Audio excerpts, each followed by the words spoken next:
Hello children, today I am going to teach you SST chapter number 11 Airways. Okay students, Airways क्या होता है? Airways मतलब होता है वायु मार्ग। जैसे रोडवेज होता है, वाटरवेज होता है, तो ऐसे ही एयरवेज होता है। रोडवेज में रोड पे गाड़ियाँ चलती हैं, वाटरवेज पे वाटर पे शिप वगैरह और कार्गो वगैरह चलते हैं, और वैसे ही एयरवेज में आसमान मतलब हवा में जो है गाड़ियाँ चलती हैं। जैसे एरोप्लेन हो गया, हेलीकॉप्टर हो गया और पैराशूट वगैरह हो गया, तो ये सारे होते हैं एयरवेज मतलब एयरवेज के जो ये एयरवेज की ट्रांसपोर्टेशन है। चलिए let's start. Surprisingly, man had always dreamed of flying in air. Many efforts were made in past, though unsuccessful, but all these added to the knowledge of man, another quality of man. मतलब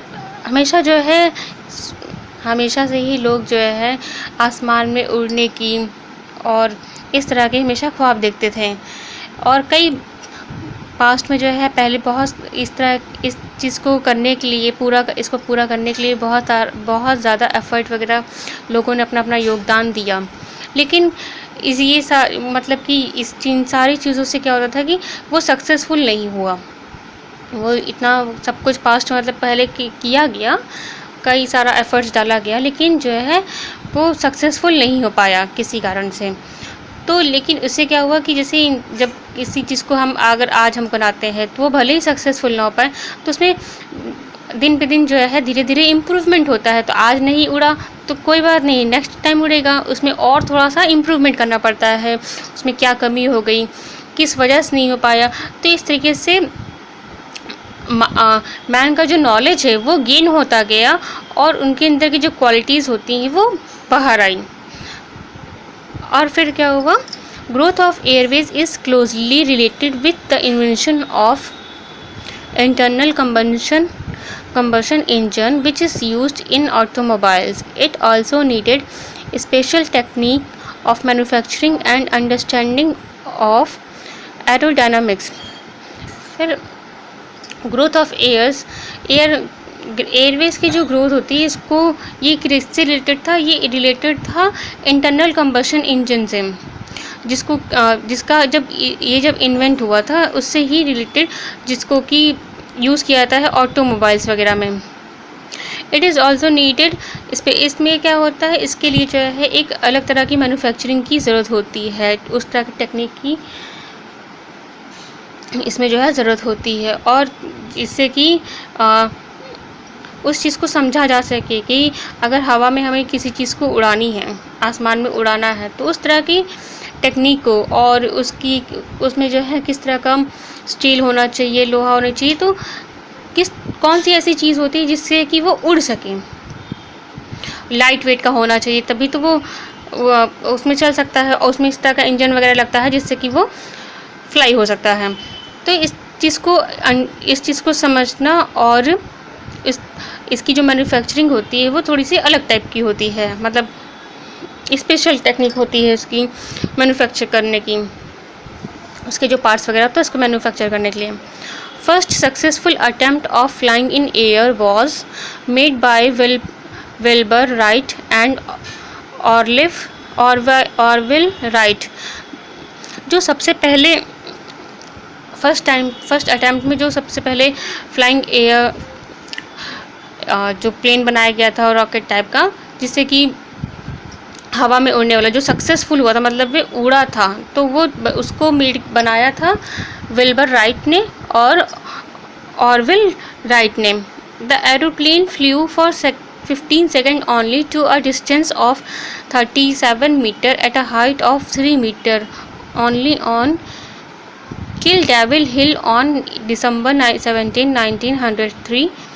और ये जो first time जो successful attempt था ये हुआ था, मतलब इसको तो बनाया था, तो इसको विल्बर राइट ने और ऑरविल राइट ने। लेकिन ये चला कितना देर था ये एरोप्लेन जो था, इसे 15 सेकेंड, मतलब सिर्फ 15 सेकेंड ही ये उड़ पाया था। और कितनी दूरी पे, 37 मीटर, सिर्फ 37 मीटर ही चला था। और 3 मीटर की डिस्टेंस पे, मतलब नीचे से वो सिर्फ 3 मीटर की ऊंचाई पर ही। और वो भी कहाँ पे, किल डेविल हिल पे। और कब, 17 दिसंबर को 1903 में। The year 1903 is not far away in history of aviation, but the progress made is spectacular.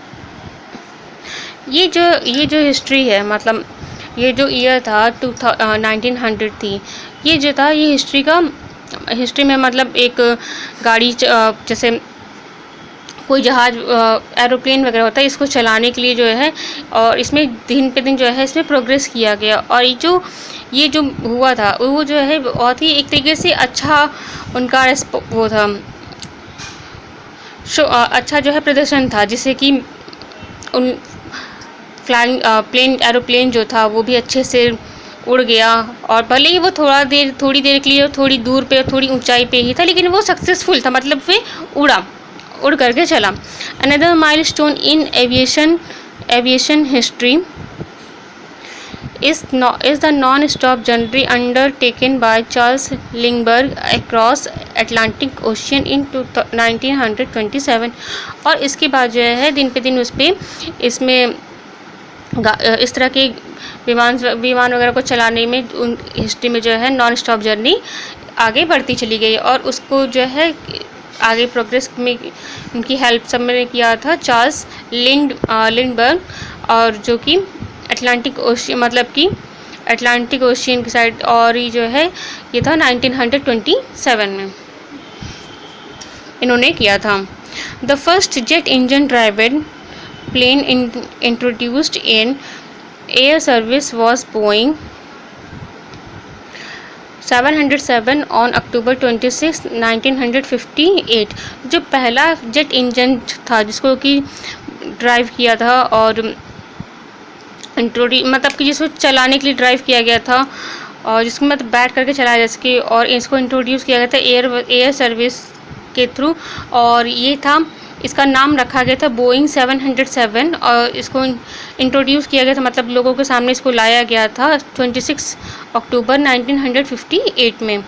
This made aeroplanes to fly above weather zone at about 30,000 to 40,000 feet. और ये जो एरोप्लेन बना था, ये जो है ये कम से कम 30,000 से लेकर 40,000 की ऊंचाई पे, मतलब समुद्र की लेवल से जो है इतनी ऊंचाई पे ये फ्लाई कर सकता, मतलब ये उड़ सकता था। And the speed of 300 to 400 kilometre per hour, और 300 से लेकर 400 की किलोमीटर पर आवर के प्रति घंटे की रफ्तार से ये एरोप्लेन चल सकता था। In India all important towns are connected with air service. और इंडिया में जितने भी इम्पॉर्टेंट टाउन्स वगैरह हैं वो सारे एयर सर्विसेज से कनेक्टेड हैं। Air India is our international airlines, और एयर इंडिया जो है वो हमारा इंटरनेशनल एयरलाइन है। All the metropolitan cities along with some of the capital cities of various states are on the map of international airlines. और जितनी भी महानगरीय सिटीज़ हैं जैसे दिल्ली, मुंबई, चेन्नई, कोलकाता, ये हमारे 4 मेट्रोपॉलिटन सिटीज़ होते हैं। और इनके जितने भी कैपिटल्स होते हैं उन सारे, मतलब इन स्टेट के जितने भी कैपिटल होते हैं उनमें जो है वो इंटरनेशनल एयरलाइन मैप में शो होते हैं।